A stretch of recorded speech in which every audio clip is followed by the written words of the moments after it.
stand and face the flag. I pledge allegiance to the flag of the United States of America, and to the republic for which it stands, one nation, under God, indivisible, with liberty and justice for all. Thank you.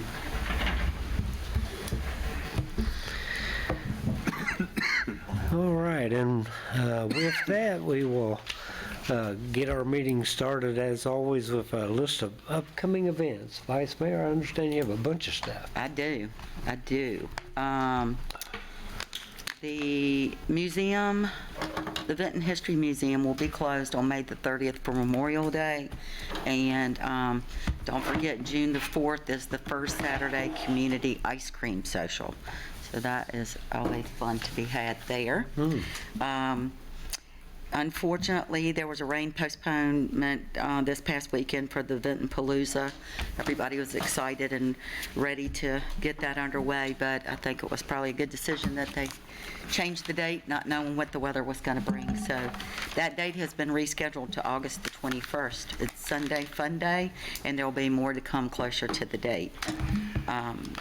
Saturdays, May through October, from 9 to 1 at the Vinton Farmers Market. Come join us for arts and craft, beef and produce vendors. If you would like more information on becoming a vendor, email Chastity Barber at vintonva.gov. At Rosie's for May the 20th, which is Friday, it's chemistry at 8 p.m. May the 21st, Saturday, Carly Ray Band at 8, and May the 27th, which is the following Friday, any brunette trio at 8 a.m. Twin Creeks also has, every Wednesday they have their bingo. Every Thursday is trivia. And May the 20th, which is a Friday at 6:30 p.m., Betsy and the Sky will be playing. And May the 27th, which is Friday at 6:30 p.m., these Toe Tims, I thought at first I may have been not reading that correctly, but June the 5th, which is Sunday, Ironman will be coming through Vinton, so come out and see the racers as they come down Washington Avenue. And June the 11th is Saturday. The Vinton Area Chamber of Commerce is back with the mingle at the market, and that's from 7 to 10 p.m. Kids 12 and under are free, $5 gate entry. There will be a beverage garden and live music. 5 Shades of Grey will be there that night. There aren't any pets allowed there, and we do encourage that you bring your own seating. And I think that's all. Thank you, Chastity. She loaded me up tonight, so thank you. Lots going on in Vinton, that's for sure, as always. Yeah, thank you very much for that. Okay, next item is a request to postpone or change the agenda. Any requests? Hearing none, we will move on to the consent agenda, which tonight has several important items. Of course, the minutes of the May 3rd meeting, and also 3 resolutions that appropriate money, some grant money for the police department. Are there any changes or additions to the consent agenda? Also move the consent agenda. Okay. Second. We have a motion for approval of the consent agenda as presented, and a second. Please, all in favor, please signify by saying aye. Aye. Those opposed, same sign. All right. And with that, we'll move on to our awards and presentations, certainly my favorite part of the evening. And we will call on Chief Drummond and I think Captain Lawless. Yes, sir. For our special swearing-in ceremony. Thank you, Mr. Mayor, Madam Vice Mayor, members of council, good afternoon. And it's a pleasure to be here again. We have some great news. We get to introduce another officer who's will complete the Regional Cardinal Criminal Justice Academy tomorrow. He started obviously in January, and it's a long time coming, a lot of training. And today I'll ask Miss Susan as well to come up here for his swear-in so we can all be a witness of his achievement. But first I'll defer to Deputy Chief Lawless for a quick biography. Thank you, Chief. Mr. Mayor, Vice Mayor, members of council staff, it's my privilege to introduce to you Grant Shepard, who is one of our newest officers and who's been in the academy for the past 5 months. Officer Shepard is 23 years old, who is a native of Florida. He comes from a pretty large family. He is the oldest of 4 children. His mother is a science teacher and his father is an entrepreneur. In 2016, he attended Liberty University and graduated with a bachelor's degree in religion with a cognate in Christian Old Testament in 2019. While at college, he met his wife, Maddie, who is a graduate from Liberty University social work program. They both fell in love with the Blue Ridge Mountains and moved to the Roanoke Valley area, where his wife currently works as a Child Protective Service investigator in Roanoke City. Grant furthered his education by graduating with a master's degree in professional writing in 2021. However, his desire to serve and give back to his community never diminished. With his desire to serve and his interest in law enforcement, he chose to serve as a police officer with our great town of Vinton.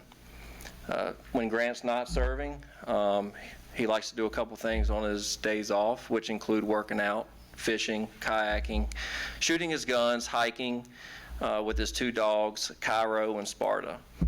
So I would like to introduce Officer Grant Shepard. Come on up here, sir.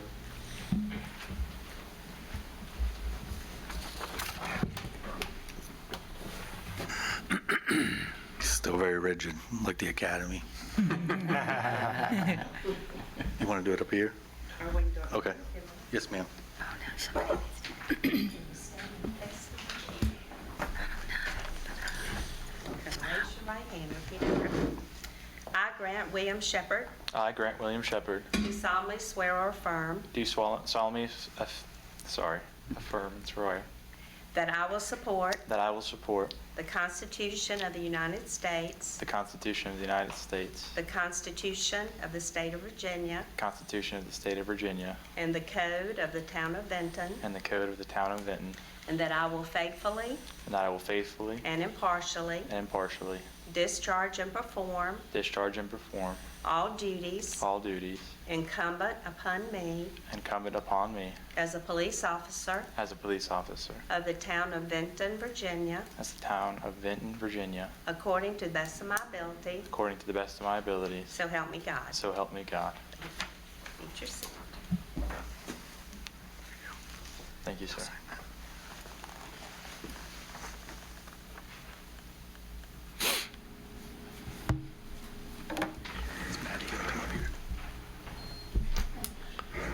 So pinning Officer Shepard is his wife, Maddie. All right.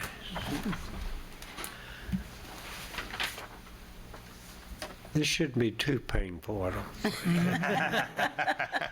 You get a free stick, don't worry about it. EMS is close. He has a vest on. Oh, Oh, that explains it.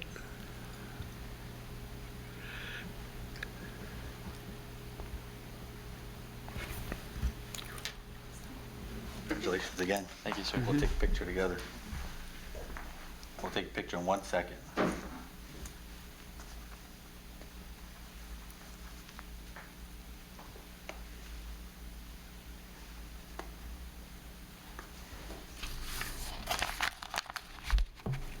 Chief's trying to get through that vest. Can you kneel down a little bit for him? Good thing this isn't live. Take a picture together. Better be careful when you do that.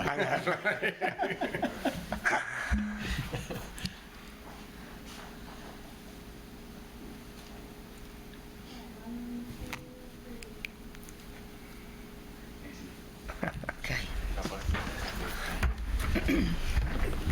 Congratulations, welcome aboard. Yes, sir. Thank you so much. Welcome, sir. I enjoy it. I'm looking forward to serving with you. It's all right. Welcome to the family. Welcome. Welcome to the town. Congratulations. Thank you. Oh, Lord, enjoy it.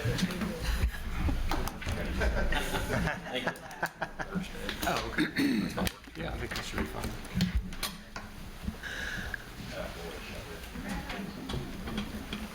Officer Shepard, we certainly want to welcome you to the town of Vinton. All of us up here serve together, and we're looking forward to serving with you. So you're in my opinion, hooking up with a great bunch of folks. And Chief, I'd like to congratulate you. You continue to bring in first-class folks to serve in the police department. So Thank you, sir. congratulations. And a good job, by the way, Captain, as always. Yes, thank you. So welcome to town. All right, with that, we will move on to our proclamations for this evening. The first one is National Public Works Week, and I think Councilmember Molland is going to read the proclamation. Then, Bo, if you'd like, as our Public Works Director, if you'd like to come up and say a few words, we will certainly give you that opportunity. All righty. Whereas public works services provided in the town are an integral part of our citizens, institutions, businesses, and industries' everyday lives and well-being, and whereas public support of the importance of effective and efficient public works services such as street maintenance, sidewalk repair, solid waste collection, recycling, traffic signal and sign maintenance, snow and ice removal, stormwater collection, water production and distribution, and wastewater collection improves morale and performance of public works staff, and whereas the health, safety, economic growth, and quality of life in our town greatly depend on these vital public works services. And whereas public works staff also provide critical response capabilities, experience, and support in times of emergency, and whereas the efficiency of the qualified and dedicated people who staff public works is positively influenced by the citizens' attitude and understanding of the important services the staff provides. The week of May 15th to May 21st, 2022 is proclaimed as National Public Works Week in the town of Vinton, and all citizens of the town are asked to observe this week and to join town council in recognizing the public works staff for the contributions they make to our community. All right, thank you. We have the best. Yes, we do. So this is a good week. Yes, it is. Thank you, Lori, for that. Hello, Bo. Hello, how are y'all doing? And how are you? Good evening, Mayor and members of council. The National Public Works Association has advocated the celebration of Public Works Week in all cities, counties, towns across the U.S. This week is proudly honors the service that the public works professionals make every day across North America. And we want to invite the public to celebrate in their quiet dedication, their crucial influence to our society, for providing providing water, disposing of solid waste, maintaining our roads and bridges, removing snow from our roadways, and devising emergency management strategies. Public Works Service helps determine the quality of life of our community. Ready and resilient is the theme for the 2022 National Public Works Week. This year's themes showcases the superheroes that lie within each other public works professional, and always ready to serve their community and resilient to their abilities to pick themselves up off the ground after encountering challenges. For 62 years, the celebration has highlighted the impact of public works and their daily lives.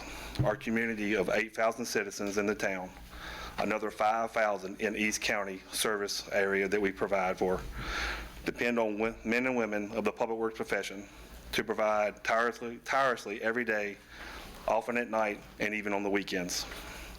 Under all weather conditions, the quiet dedication to serve and support the community. Traditionally, this week is recognized by the U.S. Senate, the U.S. House, the Governor of Virginia, and this would be the 17th year that the town of Vinton has celebrated National Public Works Week. Wow. Thank you, Bo, very much.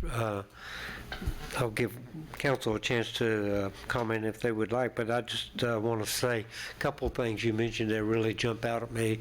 Number one, you mentioned the word professionals, and folks in our public works department are certainly professional. They do a great job, and we appreciate the work they do.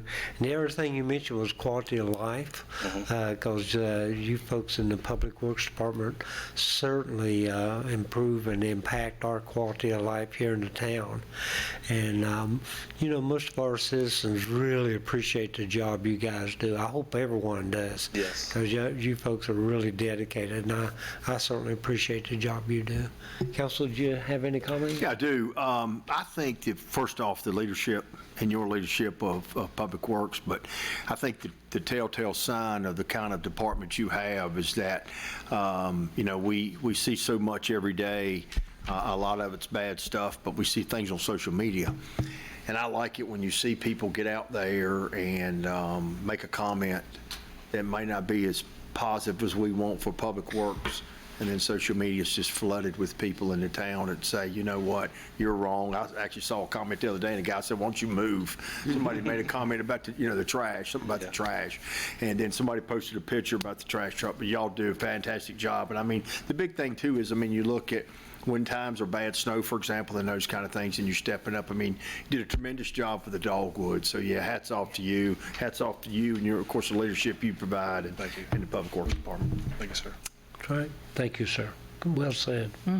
I agree with all of that, and especially, you mentioned the day-to-day, the trash, the wastewater, but like Mike said, like special events, you guys are on it, and you're always there, visible, and very friendly, and do a great job. We couldn't have any better. You're right. Right. I have always had heart for Public Works, and I think you guys are awesome. Very hardworking folks. I mean, you just can't meet anybody any better or hardworking than that cares about each other and cares about the community as well. And, they got some thick skin sometimes because we have to take some bad comments. But, if I don't think if you ask somebody that in another area if they even know their Public Works, they probably don't even know them, So here, we're a family, and you do a great job of managing it, and I appreciate it. So thank you. Great comments. Yeah. Good comments. Yeah, I'll agree with everybody. I think everyone has said everything that I was going to say. But I will say that I know that not just Public Works, but we've been shorthanded around the town with staff. However, Public Works is where it's visible, where you could actually, notice that, things aren't getting done because we're short-staffed. However, here in the town, you'd never know that we were short-staffed. And that goes back to the hardworking that you mentioned. Every one of them on Public Works, every person that's employed with the town works really hard, that we don't see those. That's right. Yeah. Yep. Good point. And of course, these two folks are on the Public Works Committee here in town, so I know y'all have a lot of contact with them. Yes. Yeah. That's Professional is, I would sum it up with saying yes, they are all professional. You betcha. Thank you, folks. Yeah, only thing I would like to add is the one good thing, if there's only a good thing about being short-staffed, is that gives me an opportunity to drive the dump truck and the backhoe. Is that why we need a new one? So, yes. Well, you guys do a great job, and we certainly appreciate you. Thank you. Thank you. Thank you, sir.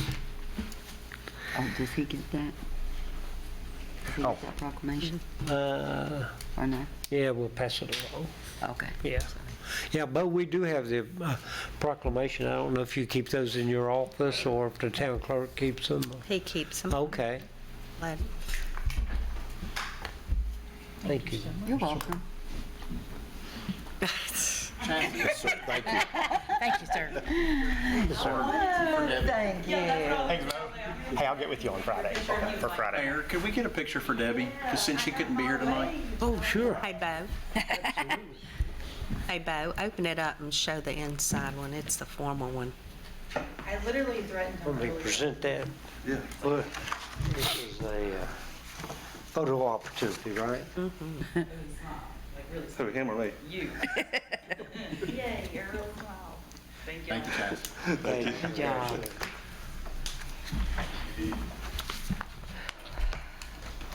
I have to play a little extra to the air conditioning guy. Isn't that the truth?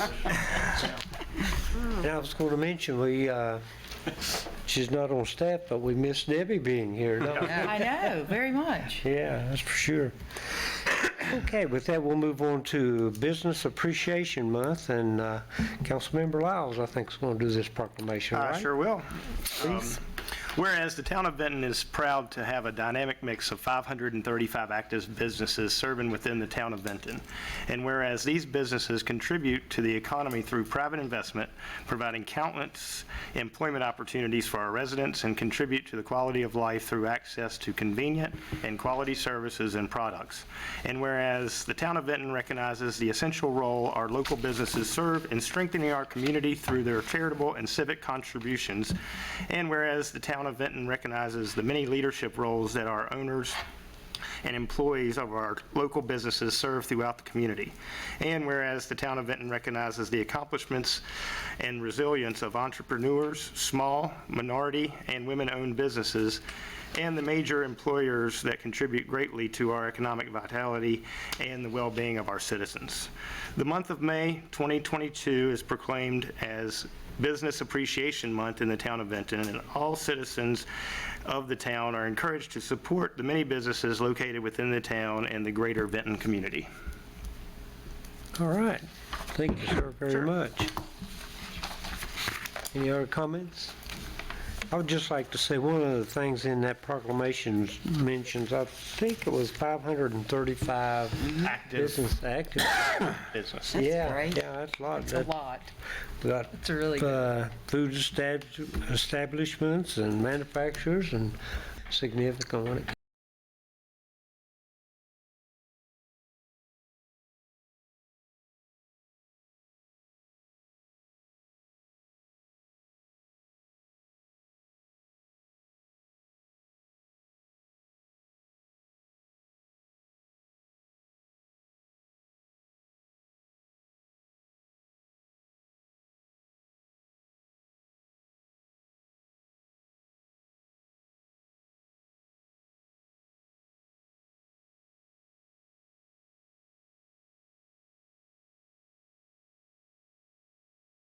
comes to budget planning and stuff. It's makes for a very stable financial situation.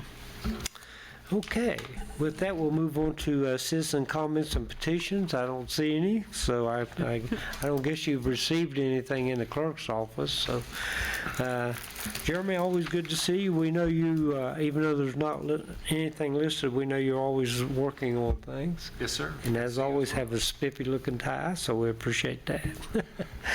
And Mr. Town Manager, I believe it's your turn, particularly since I stole your other thing. I figured you'd get a lot of chance to talk today, so I'd like Keith to do the proclamation. It's not starting off well because I can't even get the PowerPoint to.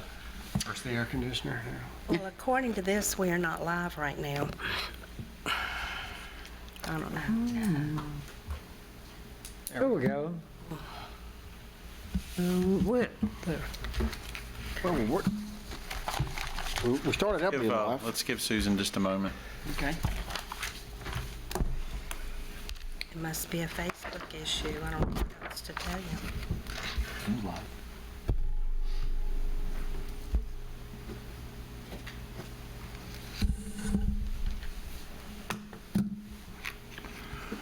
I saw you with the tie on, I just looked just to make sure I got you in the text message.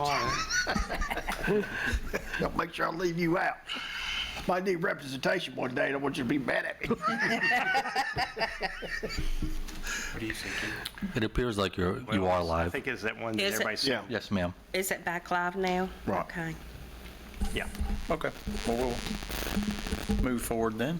Thank you. People are saying no sound, though. Well, first of all, Mayor Gross, members of I think council, that was I'd like to say I will make the attempt to present the budget. In years past, we've had much more professional financing staff that could present this a little more eloquently than I probably will manage, but I'll do my best. I have a PowerPoint presentation that I will attempt to follow as I speak to the budget.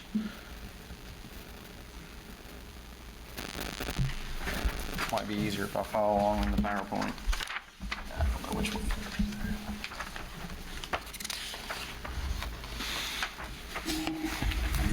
I can't see that one.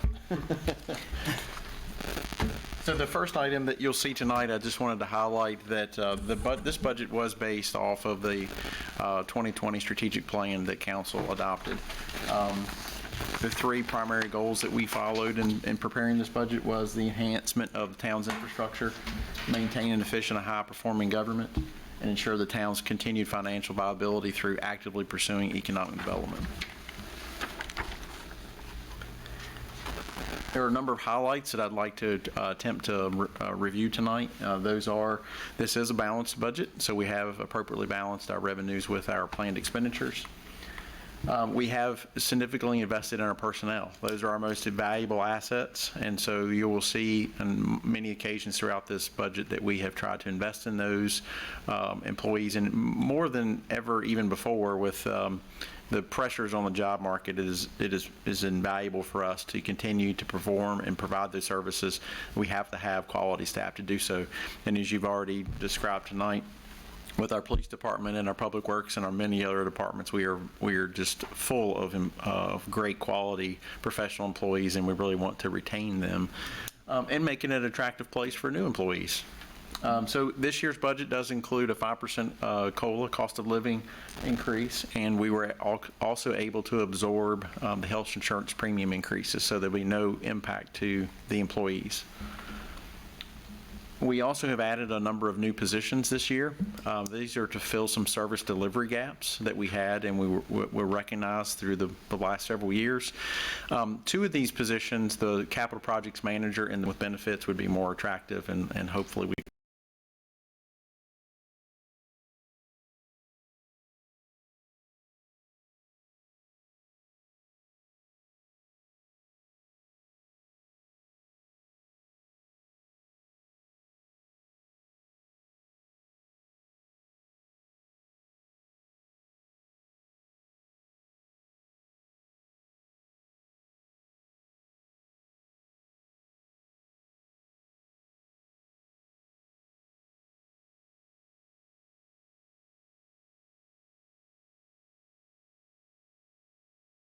can recruit an additional staff member. That position will assist in the War Memorial, the community center, and the farmers market operations. You'll also see a number of projects both in the operations and the CIP that support economic development projects. We have successfully absorbed the administrative costs through the transfer of the utility system. So it was about 20% of our admin was shared over the utility fund. So by selling that system and transferring it to the Water Authority, we actually had to absorb those additional administrative costs across the numerous divisions. For an example, my salary as a town manager was split over both the general fund and the utility fund. So you have to balance that back out. And that's pretty much most all divisions, the finance director, planning and zoning department, were all shared over these multiple accounts because of for example, Anita in planning would assist with planning aspects of the utility fund. So by losing that system, we had to absorb those additional administrative costs. And we did provide a full allocation for the FY23 CIP. It is in a very aggressive CIP that you'll see here in a moment. We did review this back in our February strategic plan session. The CIP was also endorsed and recommended by our planning commission just a few weeks ago. We presented the CIP to them. It is a very ambitious CIP, but we feel like with the quality staff that we do have and a lot of the legwork preparing and planning for a lot of these projects have already been done. So to some degree, we'll be moving those projects forward fairly quickly. They are also adequately dispersed across the different divisions amongst public works to planning and zoning to economic development and such. So it's a pretty balanced CIP. And there are also the cost reductions of the service sharing agreement that we have with Roanoke County, so the E911 and the refuse collection. There's the reduction in those expenses that reflected in the budget, and that was a significant cost savings as a result of, again, our need to balance the budget as a result of losing utility funds. This is just a summary snapshot of the current proposed budget compared to last year. So you'll see in the general fund there is a 27% increase year over year. grant fund, a significant increase there, but that is primarily reflected due to the ARPA funds. This is the second allotment of ARPA funds. Last year, that was not originally included in the budget, and we appropriated after the new fiscal year started. So we're actually building it into the budget this year because we could plan for that revenue. The utility funds, you'll see that zeroed out, again, for obvious reasons, for us selling the utility system to the West Virginia Water Authority. The capital fund, you'll see a significant increase there, primarily, again, because of the ambitious CIP, but most of that funding is coming from the balance of the utility fund. So that's the reserve account that we had for capital improvement projects based in the utility system, and now that system has gone to the Water Authority, part of the negotiations is to retain that utility fund balance, and we'll be putting that back into public infrastructure. Well, it may not be water and wastewater. It will be things, equipment, it'll be sidewalks, it'll be stormwater projects, supportive economic development, and so it's still public infrastructure, and that's where we'll be funding the CIPs, primarily from the balance of the utility fund. And then you'll see the stormwater there, and that is, the stormwater does not generate its own revenue, so all of both the operations and the capital improvement projects for CIP are funded from a transfer, and you'll see that reflected there in the totals. It's a pretty significant increase from the previous year. What you'll see here is another summary of the different revenue accounts that we receive funding from and the percentages of increase of year over year. I won't go through all those. There will be some slides coming that will actually break down a number of the highlights that I'd like to point out.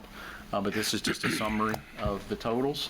And you'll see about a $2.2 million budget variance year over year, which represents 27.5%.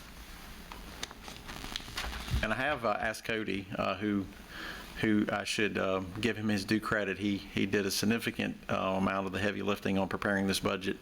So at any point that I'm stumbling or miss something obvious, then I've asked Cody to chime in. So.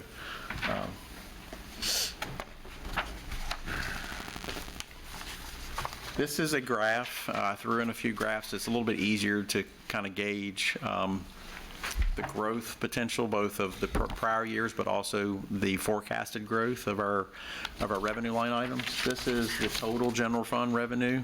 This is a snapshot of everything together.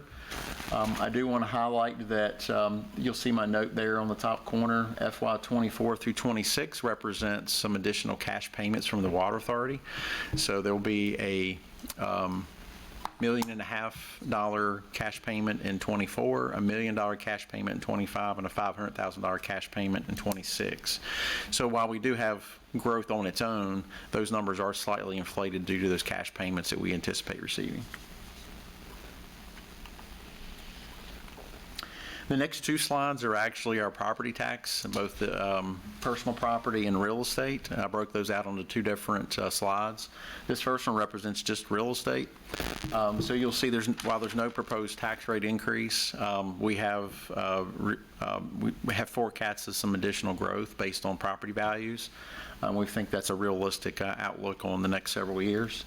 And I would like to highlight that both the real estate and personal property represent about 9.5% of the town's revenue. So very, and unlike a lot of communities which rely very heavily on property taxes, that is one of our, while it's an important piece of our revenue structure, it is not by any means one of the largest ones.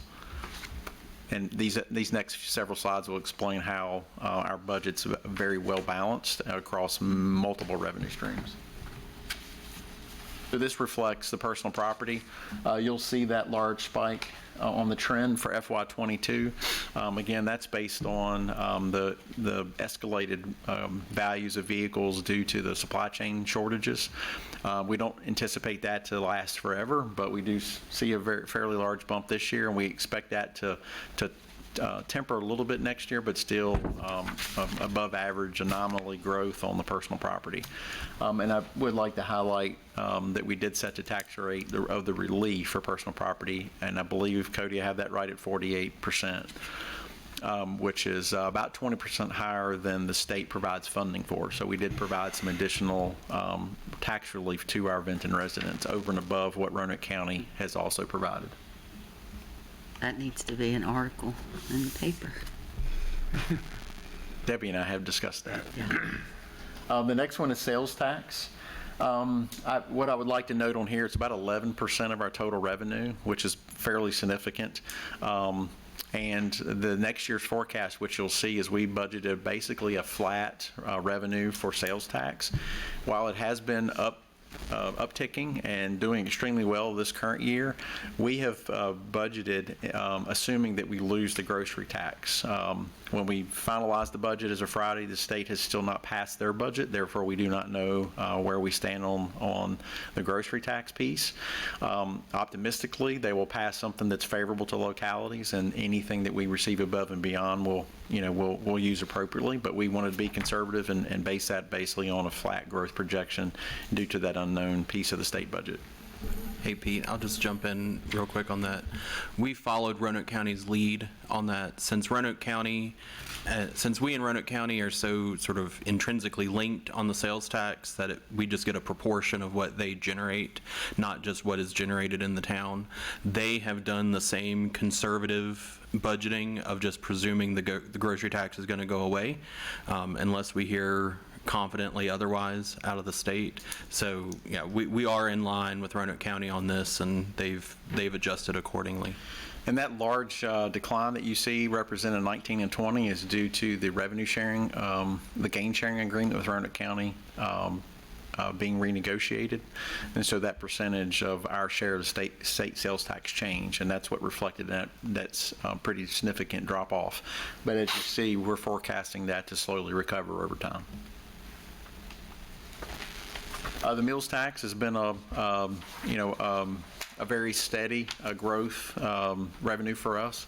It currently represents about 15% of our revenue, and we are continuing to see that grow out to the future. This is, a heavy consumer-based revenue, but indications are that to a degree this should continue. We have a number of new restaurants coming online in the next year or in 2 years, so we see this trend continuing to grow.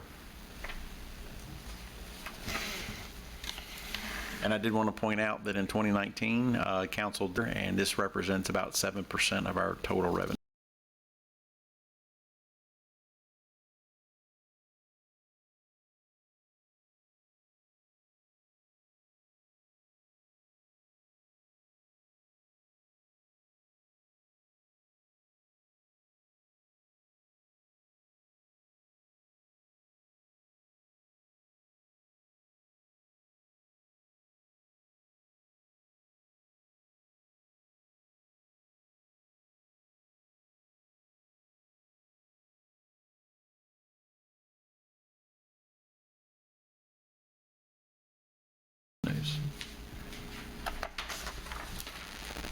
I believe last but not least, the pari-mutuel tax.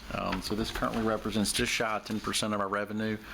And this is in large part allowing us to absorb those additional administrative costs that we were realizing of loss of the utility fund, as well as support a very aggressive CIP, as I mentioned earlier. These funds are directly going back into public infrastructure. Rosie's, it seems like it's been around a long time, but it really only opened in May of 2019, and we had a slight pause due to kind of COVID, and we were very conservative with our approach to spending those revenues, not knowing the outcome of the pandemic. But now that we've somewhat emerged from that, we have done a significant amount of planning, and you'll really see that in this year's CIP of taking these revenues and really putting them to work and putting them where people can see where the revenue's going out into the public. So Pete, just to point out here, Rosie's, we definitely appreciate the pari-mutuel tax, but Rosie's has 9.8% of the revenue, and meals tax is 15%. That is correct. Regardless, I think some people think that the Rosie's brings in the most, but it's the meals tax. I believe Rosie still ranks about fourth in our list of revenues. Good point. Thank you for that. You're welcome. This next chart here represents our expenditures. So it's broken down by service, general administration, public safety, public works, and et cetera, et cetera. And there are some, you'll see the identified percentage of the budget increase. Well, I did want to highlight that a lot of those administrative costs, again, I want to illustrate that we had to bring those back in fully to the general fund. So some of those larger budget percent increases are due to that absorption of those administrative functions. This is essentially just the same information broken into a pie chart. And I apologize, my key there did not translate fully. So you'll have to focus on the percentages. The labels didn't translate, but as in most years, over 50% of our budget is dedicated towards our public works and our police department. They're our two largest divisions, and they're also our most visible out in the community, and those reflect the budget expenditures appropriately.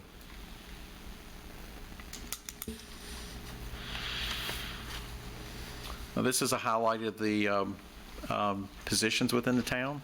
There is a net reduction of 4 positions. Those are primarily due to the Water Authority transfer, and this does count the 4 new positions, the 2 that were appropriated this current fiscal year, the 2 that I'm proposing, and it still results in a net of 4 reduction. So still a very lean and efficient organization. These new positions will help us kind of meet those service gap that we identified, but I would say that we get a lot of bang for our buck for those 69 positions.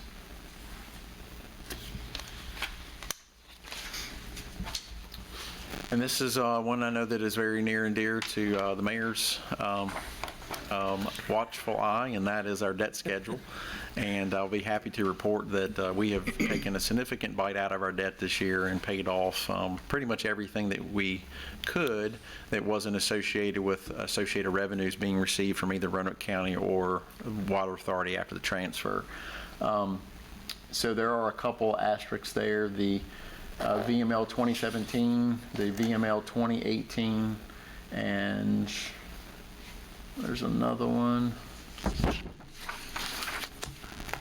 Well, trust me, there are 3 there that we're paying off. There you go. Yep. All right, get off the line.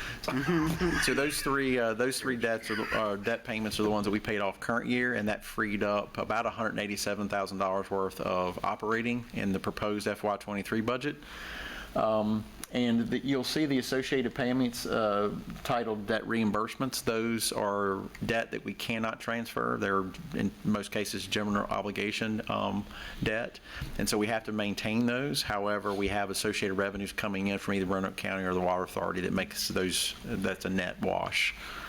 So I think in total, what do we have, Cody? About $200,000 and some change of debt remaining. And prior to that, we were upwards of $11.5 million of debt, I believe. Wow. So as you can see, we've taken a pretty significant move in the right direction.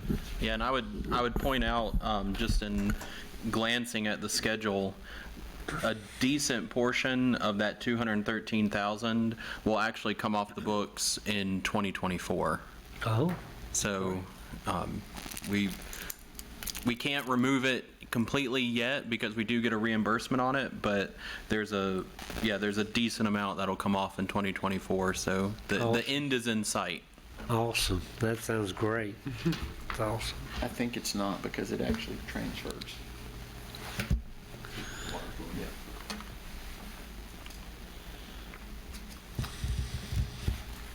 This chart here just represents the type of expenditure. So we have it broken down by personnel, operating, or capital, debt, and then transfers. And so I always think that's a very helpful chart to see kind of how we spend our money. We are very personnel driven. I mean, the work is done by people and by actual hands and boots on the ground. So this represents that accordingly. And this is the same information, just broken down on a chart format. That gray area representing capital is not nearly as large, and it wasn't just but a short time ago that would have represented zero. Yeah. So that has taken a significant leap, and kind of some of the financial arrangements between ARPA funds, the sale of the water system, some great revenue growth out of Rosie's has contributed to that and allowed us to really make some significant public infrastructure improvements. And then finally, the CIP, and it is so large I had to break it out over two slides. We have covered this. This essentially represents the work that we did in the strategic planning session in February. We did elevate the projects that was directed by council to spend the funds on in a more priority manner. So we did elevate those to this current proposed list. And as I said, this was also vetted and recommended by the Planning Commission. I won't go through those individually, but obviously if there's anything you want to pull out and discuss in general, I'll be happy to do so. But it's a pretty long list. There's equipment purchases, there are community development projects, and then there's actually support of economic development projects included in the CIP, such as the hotel in Gish's Mill. As you can see, a lot of those are things that will be visible rather than putting investments under the ground or in planning documents. These are actual purchase of assets or construction projects that will occur out in the field. So it'd be nice to see those start to take shape. And as I said earlier, it's nearly a $2.7 million just shy of that CIP. So we'll see how aggressive we can get through the year to accomplish this. So be patient with us, and we're gonna do it as efficiently and as professionally as we can. I will highlight there that last one. I know it's important to everyone. We're allocating a total of $1.1 million to paving this summer. That paving list has been finalized. We're waiting on the contractor to give us an expected start date. It's looking sometime maybe August at this point, but as soon as we get a confirmation, we'll start communicating to our residents so that they can plan accordingly. But it is a significant paving schedule. Most years we do about $300,000, maybe $350,000 in paving. So this is nearly, if not 3 times that of our typical annual paving budget. So we're going to make a significant catch up in some paving needs. And I'll also highlight 3 additional traffic signals will get replaced this year at complete intersections of Vineyard, Niagara, and Hardy Bypass.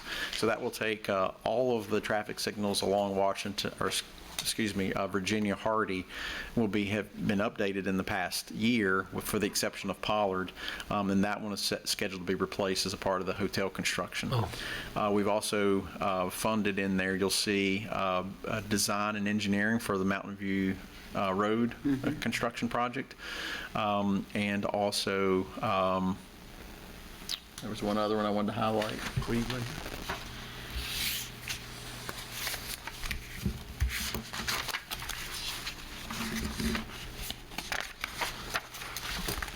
Well, nonetheless, it's the traffic signals, all those, the traffic signals signalization study. So once we have all the signals in place, we will perform a traffic study to then hopefully create a plan where we can synchronize those traffic signals to better flow traffic through our peak volume times. And this is the remaining schedule for our budget. The briefing, as we're holding tonight, we'll have a public hearing on June 7th on the proposed budget, and then we'll actually plan to adopt the budget on June 21st.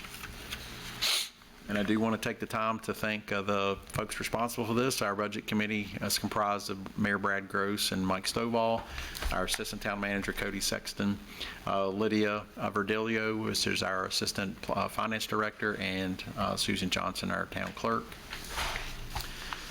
And I also want to recognize our department heads because they contribute as much to the operating budgets and the planning of this document. They may not be in the boardroom down the last stretch, but they have given us all the tools and all the requests and all of the work product to be able to build the budget. So I want to recognize all their works to get to this point. So a lot of work went into this, and I have much more appreciation for the finance director and the budget team. I've worked on a lot of budgets over the years, but this one has been I wouldn't say difficult, it's been the most challenging, but also the most rewarding to actually see it to completion. So it reminds you not to take things for granted. And I'd also, while she's not reflected here, I must say that to thank Ann for all the preparation she did. She left us in very good standing as she exited, so we would not be in the position we're in, certainly not on the budget preparation, if it not for her professional and courteous planning ahead of time to get us as far along as she could before she departed. So just wanted to acknowledge that. And that is the conclusion of my budget presentation, and happy to answer any questions you have. I'm sure Cody can chime in, Chief Drummond, Susan, if anyone has anything particular. No, I mean, I would like to just go back to 2 slides or 3 slides and just put those dates back up. So tonight we hear the briefing, and then the next public council meeting is where the public can come and for the public hearing and express their concerns or to their, to us and to the public. So where maybe they will come in person to this public hearing on June the 7th. At 6 p.m. And we can, so that way we can hear and not have to, read everything, because this is the public's chance to come to the public hearing. And to jump off of that, Councilman, this is not the first we've seen of this. We've been, especially Finance Committee, but all of us have talked about this, and that was a very short version, as much work as you guys have put into this, and it was concise and perfect, and we didn't just fly by. I know. Here's the real edition. We know what's. Yeah. And the presentation was so nice. But yes, It was- June the 7th. What is that? It's a public hearing. Right. Yes. You hear from the public. The public is welcome. Is that a public announcement? Yes. To come. Yeah. Well, we're all smiling, and I certainly want to thank everyone who's worked on this budget, and you've made a good point. It's been around all year, right? Even, Right. Back to several of our meetings earlier in the year. And I guess one reason we're all smiling is, without a doubt, it's a great budget. Right? Yes. Debt free. Yeah, it's a great budget. I mean, to me, it's all good news. I particularly am excited, a couple items in particular, I'm excited to see that we're able to have a CIP and make that kind of investment in our community, nearly $2.7 million. It's been a lot of years when that was a zero. So Yes. that's very, very exciting. And of course, as Pete mentioned earlier, I'm also excited to see that we're, paying off our debt. We're in really good shape financially. And of course, this, we're blessed. There's just no two ways about it. But this is the result of blessings of God and a lot of good work. Our staff does a great job year in, year out, but they've done a wonderful job. I think we operate efficiently, and I'm just really, really proud to be part of this. It's awesome. It really is. And speaking of being public, it's my understanding that this budget will be posted on our website for everyone to see, and that It's already there. it's already there. Thank you. Okay, Already there. very good. Thank you. And that is this or this? No, the whole budget. Oh, good. Have Everybody some should read reading. that. Yes, For the public absolutely. hearing. So if there's, If they start now, What day is The that public again? hearing on June the 7th. 6 p.m. but seriously, if there's a particular item that someone wants to, look at and discuss, then they can look it up online if they would like. Excellent. Yeah. Okay. All right. Thank you, sir, for a very, very good presentation this evening. The next item, if I'm a place here, I have an item requiring action. And if you can bear with me just a moment, I will I distracted him, sorry. get to my cover sheet. Problem. So I have before you this evening a consideration of adopting a resolution to authorize the town manager to execute a performance agreement for $50,000 through the Virginia Brownfields Restoration and Economic Development Assistance Fund, or VBAF, as we like to refer to it. State loves acronyms, right? This grant is offered through Virginia Resource Authority and the Virginia Economic Development Partnership and the Virginia Department of Environmental Equality. This is essentially, to boil it down to simple terms, we're continuing to investigate the environmentals for the Vinton Dry Cleaner site. This is the site associated with or in direct proximity to the hotel development. And we feel like that site is ripe for redevelopment because of the investment going in the hotel. So we've partnered with the owners of the dry cleaner site to do the environmental. We've done a phase 1 through the EPA Brownfields assessment. We did a phase 2 through the EPA Brownfields assessment. There was some items of concern in the phase 2, and hence the additional funding request through the state to do some additional soil and groundwater analysis, just so that we can have a clean bill of health for that property should someone want to purchase it, renovate it, or tear it down and something else be constructed there. So we're not trying to dictate to the owner what they do. We're just trying to provide them with the information they need that then they can take action to capitalize on the additional public investment on the hotel property. So this is truly a partnership. This is not a I gotcha moment. This is really just trying to be a resource for a landowner, property owner in the town. And so this item is, this is the third time we've received VBAF grant funds. We received one for the hotel site previously, and we've received one previously for Gish's Mill.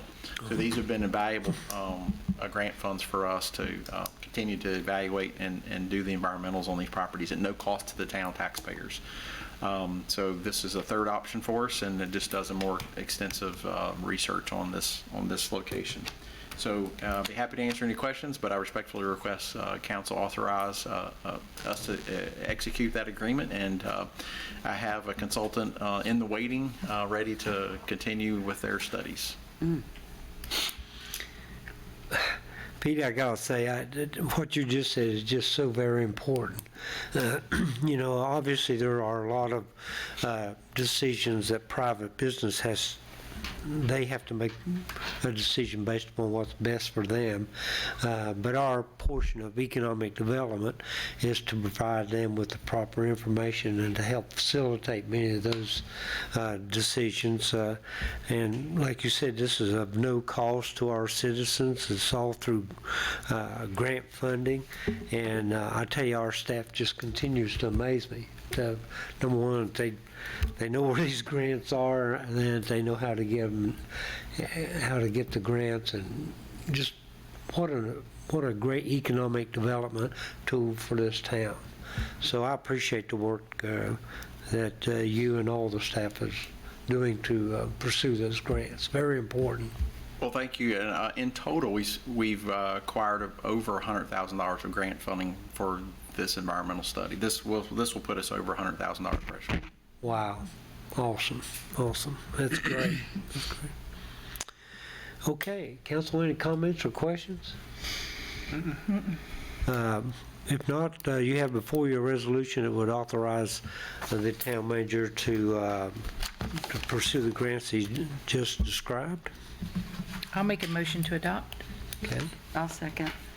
Okay, we have a motion by Councilmember Mullins, second by Vice Mayor McCarty. Susan, please call the roll.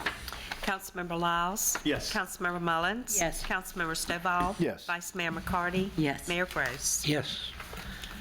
Thank you, folks. And I just have a few project updates, if you don't mind. Sure. I wanted to inform council that we did receive bids for the Walnut Avenue Phase 1 project this past week. Unfortunately, we only received one bid, and that was above budget. So we've met with our VDOT consultants, we've met with our engineering consultants, and they have made the recommendation that we reject that bid. We have spoken to a few contractors that expressed interest in the project but didn't submit bids, and primarily it was due to either existing projects or concerns on the schedule due to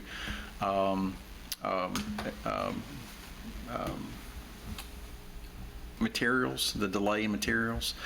And so we feel like with that feedback, we have significant enough information to adjust our bid process and rebid the project. So we've got a timeline that has been approved by both the consultant and VDOT. And so we'll plan to rebid that later this spring, early summer, I should say. It shouldn't set us back too awful much, and we feel like with the modifications we're going to make that it'll be a more successful bid, and we'll get either within or much closer to the budget. Cody, if I'm not mistaken, it's about $350,000 over budget. We have about, I want to say $1.7 million available for this project, and it came in a little over $2 million. So there's some cost savings there, and there was some puzzling pieces of the budget that was submitted, the bid, and so I think it was a wise recommendation to postpone or reject and then rebid. So I'll come back to council in the future with an update on that project. I want to give you an update. Our capital projects manager, Jamie Hurt, you've met a couple of meetings ago, has been working very diligently to update our on-call A&E contract. So that is a list of contracts with architectural and engineering firms that we have available on call. So when we need small design projects, that we have resources to go and move those projects along a little more in a more urgent manner. There are some purchasing thresholds there, so we have our own procurement guidelines for the on-call A&E, but we have exhausted all of our renewals for that, and so it's time to rebid all those expertises, stormwater, engineering, architectural, all those different pieces of engineering. We'll bid that back out in hopes that we'll have a nice solid list of on-call firms. Simultaneously to that, Jamie's also been working on both the Lions Club Park at the former swimming pool closure, and also the McClung parking lot behind the farmers market. So he's been working with our consultants to receive professional design bids to start moving those projects forward. So our hopes are that as the new CIP July 1 becomes available, he'll have his piece of design in place, and we can get those projects moving firmly. Anita and her staff and Cody have been meeting with the crosswalk consultant who's going to be designing our 2 crosswalks. So those projects are fully funded. That's the Gus Nix crosswalk that will connect Glade Creek Greenway to Gish's Mill and to Garthwright Bridge in our downtown. And then the Hardy Road crosswalk that will connect the Dillon Woods, Ruffley neighborhood to both the elementary school and Wolf Creek Greenway. So those projects were bid together. They're fully funded with VDOT grant funds, and we'll be getting underway with design very, very soon. I attended a groundbreaking for the West Virginia Water Authority Day. Cody and I both did. They were gracious enough to invite us over. This is the digester plant upgrades, and this is a project that they're partnering with Roanoke Gas Company to make some upgrades to the solid waste treatment, and they will capture that methane gas and actually repurpose it for renewable energy sources. Pretty remarkable. It's about a $16 million project. The town did participate in acquiring debt on that. Jeremy worked with us on that closing just recently. We actually closed just a couple of weeks ago. And then that actual debt that we took out, we agreed to take out that debt much prior to us deciding to transfer the system. But however, on July 1st, the debt that we just issued will actually transfer in full to the Water Authority. So we did the paperwork, so to speak, but then they'll assume the debt moving forward. But it is a pretty remarkable project.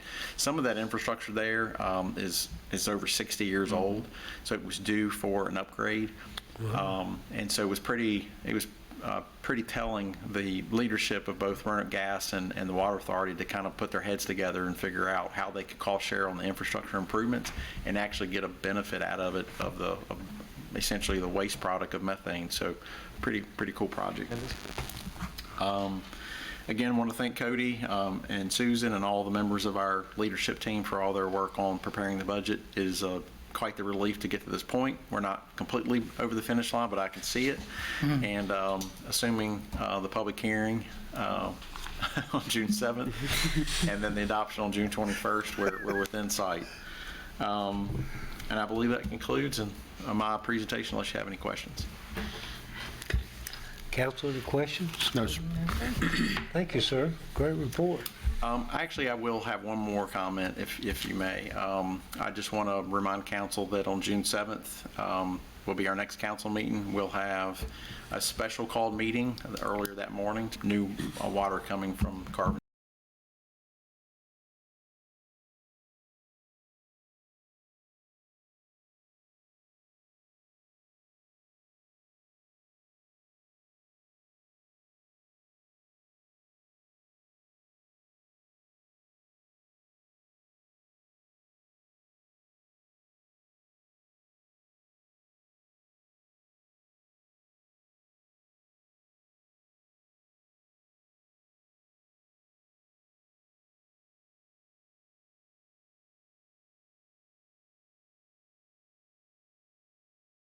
Code and be blended into our existing system. So phase one is downtown, it's Midway, it's part of Gladetown, and most of our what we consider downtown. That will start on June 1st. And then we're on our home stretch of our last billing. They're actually out reading meters today for a June 18th due date, and that will be the last payments that we collect.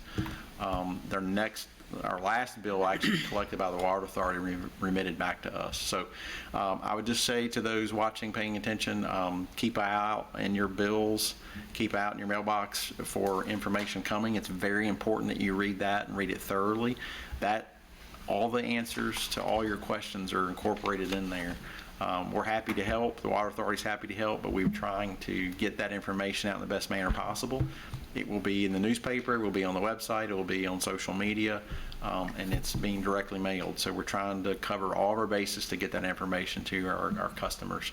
It's a big change, but like I said, the information's there, but I just want to make sure people are aware that it's coming. All right, that does conclude my comment.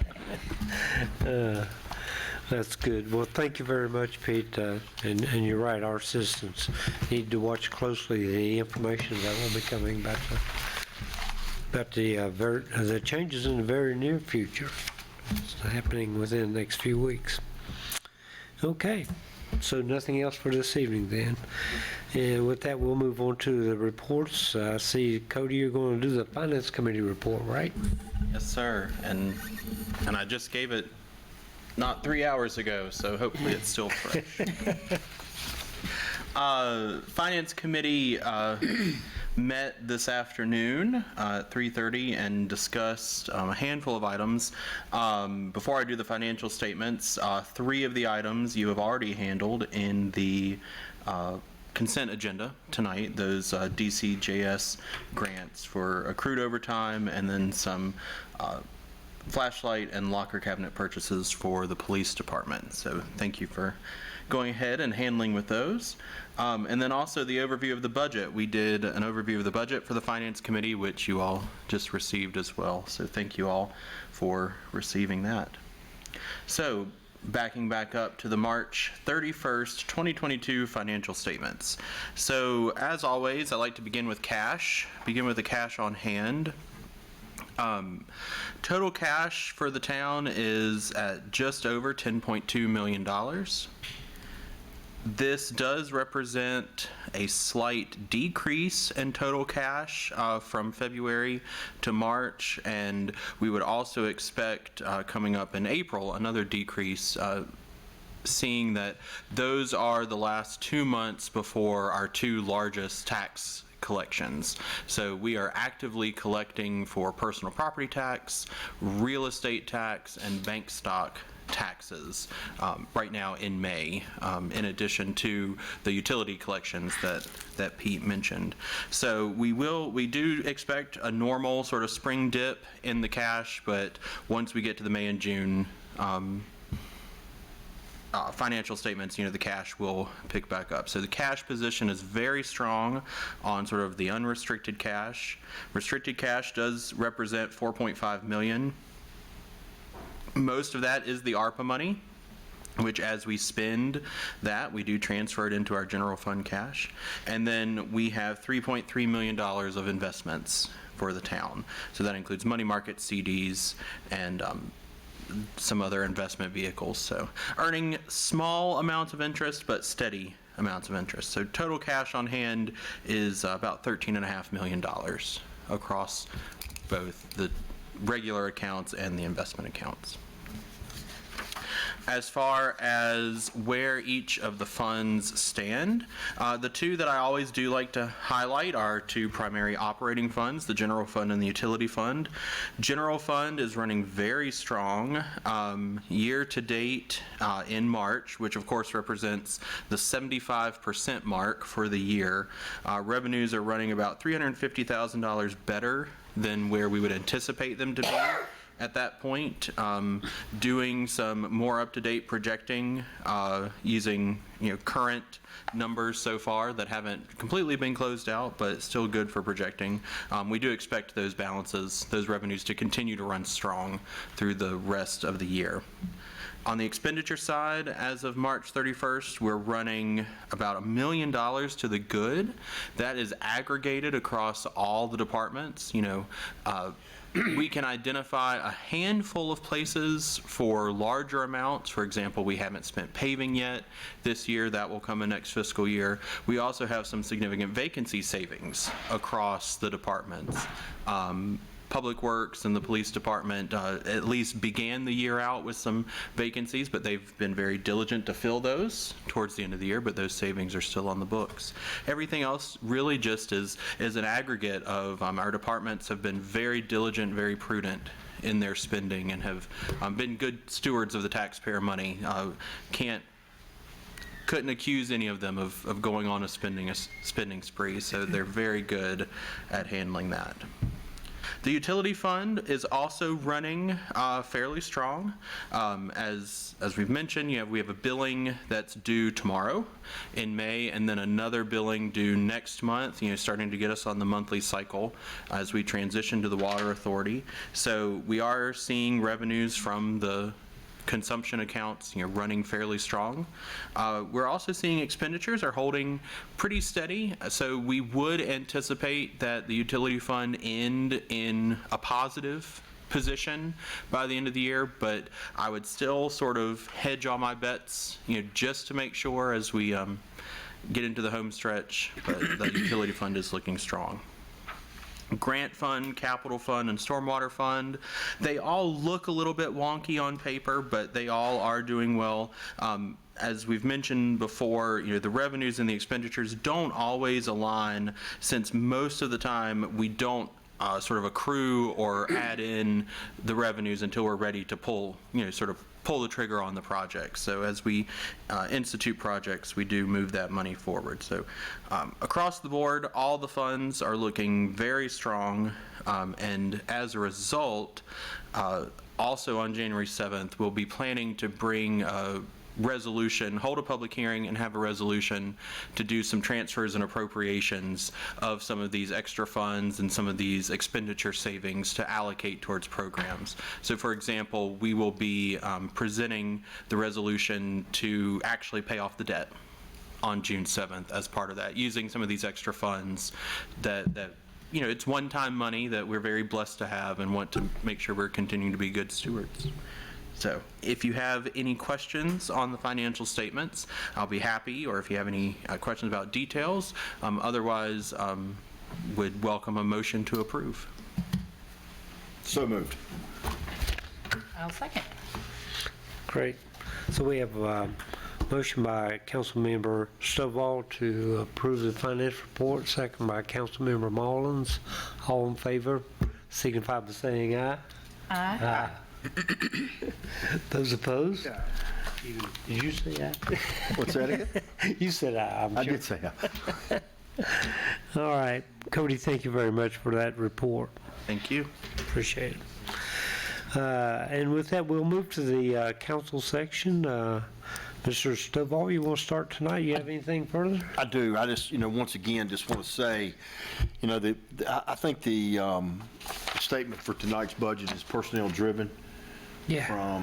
From Mr. Peters. I think Sabrina made an excellent point to the fact of, the vitality of the town, to the fact that, a couple of years ago, we didn't have a capital improvements account. And if you look at, as Sabrina pointed out, the meals tax and the sales tax, that back in the day, the water was the sole resource for the town.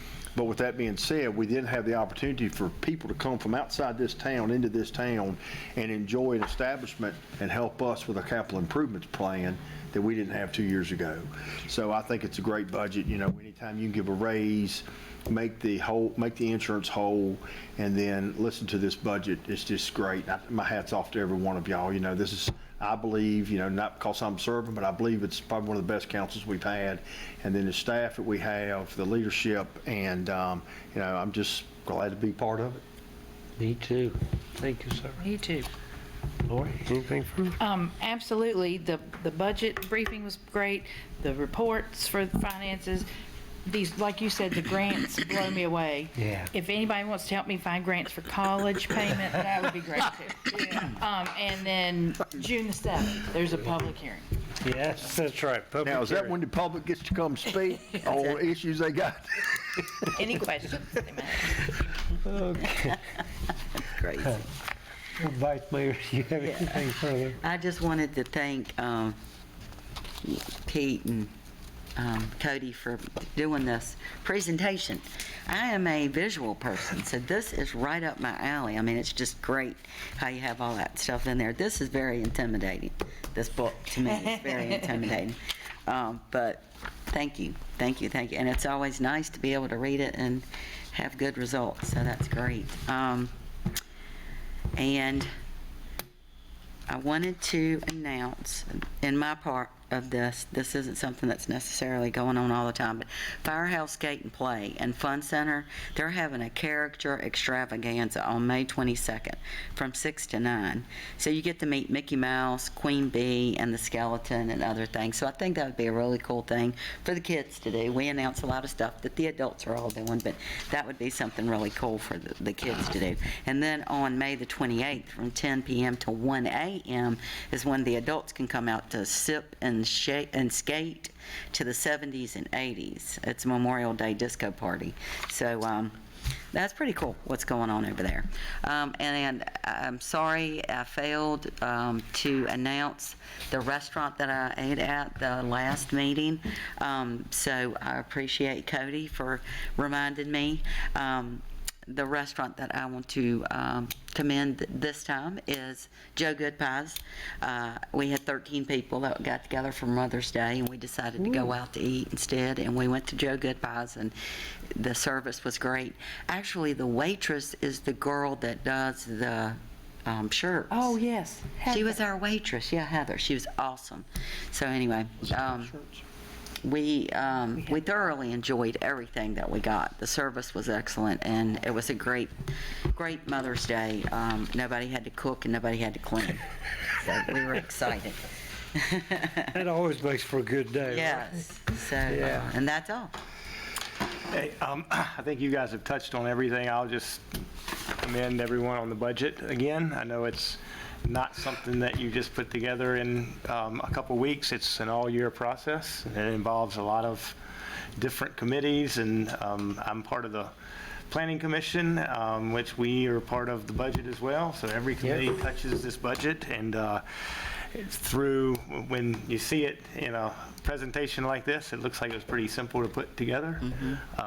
But I know a lot of hard work went into it, and every time we get a budget these last few years, it just keeps getting better and better and better. And so far, I will say that this is probably the best budget that this town has seen in, I don't know, ever. Yeah. So really good to see and really excited to be a part of it. Yeah.